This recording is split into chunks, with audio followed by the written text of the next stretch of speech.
गांव के सभी लोग फुलवा पर फूल बरसा रहे थे। फुलवा गांव की डगरीन यानी बच्चा पैदा करने वाली दाई थी। गांव के अधिकांश बच्चे उसके ही हाथों से धरा पर अवतरित हुए थे। उसकी उम्र लगभग 59 या 60 साल की तो जरूर होगी। सभी उसे बहुत मान सम्मान देते थे, लेकिन अब जमाना बदल रहा था। लोग अस्पताल में बच्चों की जचगी कराने लगे थे। फुलवा भी अब थक गई थी। आंखों से भी कम दिखता था, हाथ भी कांपते थे। कल ठाकुर की पतोहू को अस्पताल ले गए थे। जुड़वा बच्चे थे पेट में, वो भी उल्टे।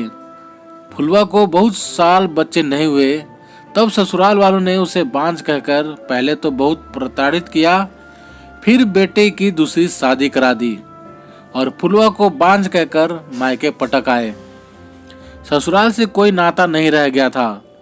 मायके में माँ बाप के रहते वह सुखी रही, पर उनके मरते ही भाई भौजाई ने उसका जीना हराम कर दिया था। अपने हुनर के बल पे उसने गांव में थोड़ी सी जमीन खरीदी और झोपड़ी बनाकर अलग रहने लगी।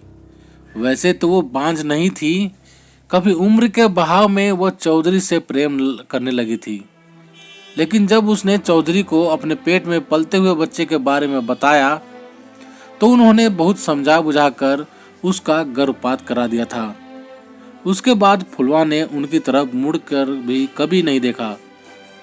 उसे बार बार लगता कि वो चौधरी की बहू को देख आए, पर मन मार कर रह जाती। अचानक चौधरी को अपने दरवाजे पर देख वो चौंक गई।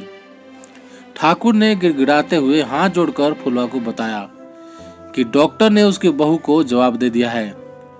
एक बार फुलवा देख लेती तो उन्हें संतोष हो जाता। पिछली बातें भूल जा फुलवा और चल। फुलवा चौधरी के साथ उनके घर गई और बहू को दर्द से कराहते देखकर उसे भी रोना आ गया। उसने जल्दी जल्दी कुछ कपड़े, गर्म पानी और थोड़ा गर्म घी मंगवाया। गर्म घी से हल्के हल्के मालिश करते हुए उसने बहू को बल लगाने को कहा। तकरीबन 1 घंटे के बाद दोनों बच्चे सही सलामत धरती पर आ गए और बहू भी निढाल थी पर स्वस्थ थी। दोनों बच्चों कपड़े में लपेट कर उसने गोद में लिया और दरवाजा खोल दिया। जुड़वा पोते पोती को देखकर चौधरी बहुत खुश हो गए। फुलवा आज जो चाहती है मांग ले।